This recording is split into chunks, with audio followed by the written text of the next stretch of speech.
That's one thing that we're really focused on now, because we as Americans want to blame everybody else for our problems, our financial situation, our inability to close deals, our relationships. Everything is always somebody else's fault, right? And I think that's just human nature. But if you can learn to take responsibility for everything that shows up in your life, it's actually very powerful and very life-changing. Because what it does is it puts all the responsibility on you, and it gives you a completely different perspective. So in this scenario, in this office, this applies to sales, okay? So one thing that I've noticed with people that I've hired is they will constantly have the same objection over and over again.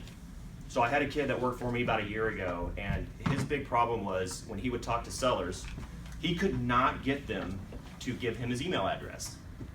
Because we do all of our contracts, email, fax, whatever. And he couldn't do it time and time again. So I go, so real estate kind of comes in cycles. So I'm thinking, do we have just a batch of like crazy, like old people that, what's really going on? So I sat down and I started making phone calls to these people, and guess what I was able to do? One minute phone call, and I'll be like, hey, let me send you that contract. What's your good email address for you? Oh yeah, it's blah blah blah blah. Done. Like, and I just kept doing that over and over, and I'm thinking, so what's really going on here?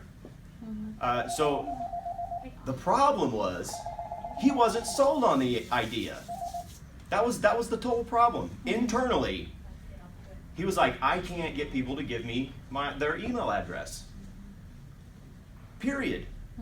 So once we got him fixed on that, and I got him sold on that idea, guess what? That problem went away.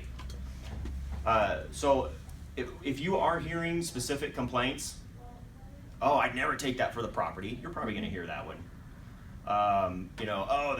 That's ridiculous. I'm not going to sell my property that cheap, or whatever it may be that you're hearing.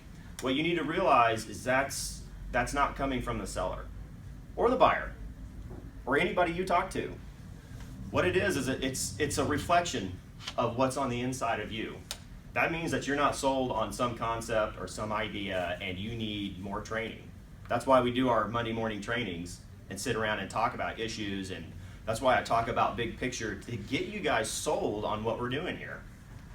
And your success in life, okay, which is really important to me for you guys to be successful in life. Your success inside of my company is only to the extent that you're sold on the idea of what we're doing, period.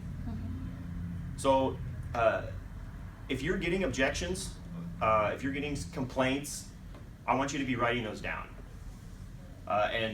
Eventually, so let's do that for like a week.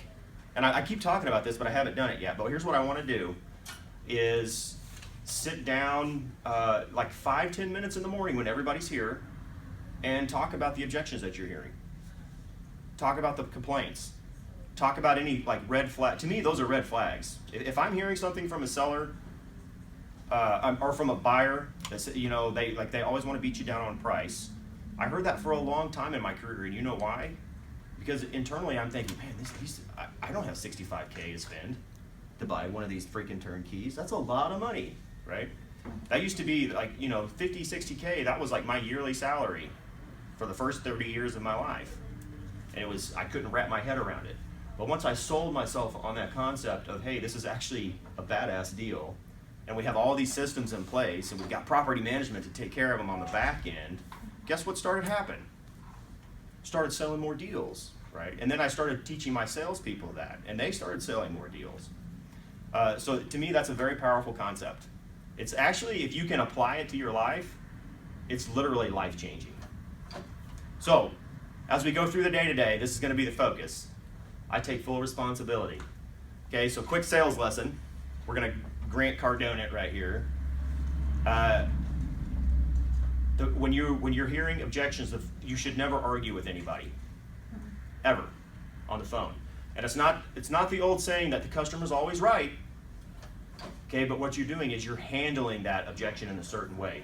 Okay, so when somebody's giving you this, and they're vomiting their emotional BS out, which we hear a lot of, it's step number one is we listen. We listen, okay?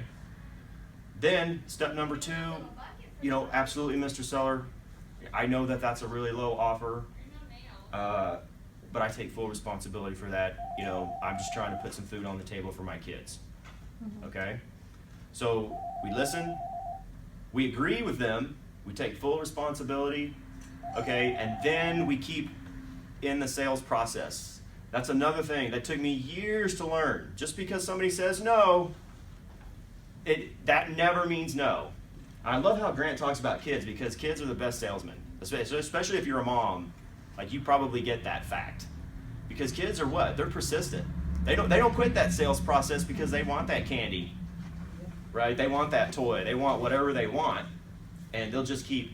Can I have it? Can I? Please, please. Listen, I'm gonna blow up.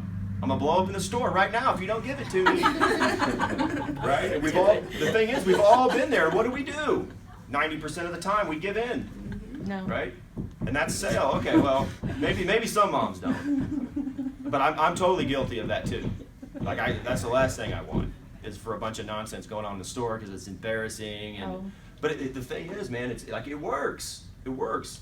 So stay committed to the sales process, okay? Just because somebody says, no, I can't sell my house to you for $20,000. It's worth $20,000. It's worth $100,000. That's ridiculous. Yeah, I know. I agree. I hear you, Mr. Seller. Okay? So I think we should have a rule internally where we ask a minimum of like 4 times for the sale per phone call. Okay? I know a lot of you aren't making offers right now, but we will get to that. And honestly, Joe not being here is a perfect example. I want to make sure that you guys are committed before you start engaging with buyers and engaging with sellers, and prove yourself to me that you're committed to my company, because that's really important to me. I'll say it again. I want a long-term relationship with you guys. I know you guys, a lot of you have come from Temp Center, but I'm not looking for temporary people. I want to get you guys trained. I want you guys to be on my team. I want you guys to be rock stars and crush it. So that's pretty cool. So stay in the sale regardless of when you hear no. Ask again. Yeah, no, I'm not going to sell my house for $20,000. I get it. I understand that. That's cheap. Absolutely. But listen, come on, there'll be $20,000 in your pocket. And because here's the thing, most salespeople quit after the first no. I've seen that with myself. No, oh crap, they won't take it. Okay, well, you know what? I'm just going to follow up with him in 3 months. And then guess what? And I've had this happen before. Sold it for $20,000. That very scenario where I did not persist with the sale, guess what? Showed up on my competitor's website for a cheaper price than what I was going to advertise it for, because they got a better deal. Why? Because they were better salesmen than I was. So yeah, you lose out on a $20,000 deal once. That's like lesson learned.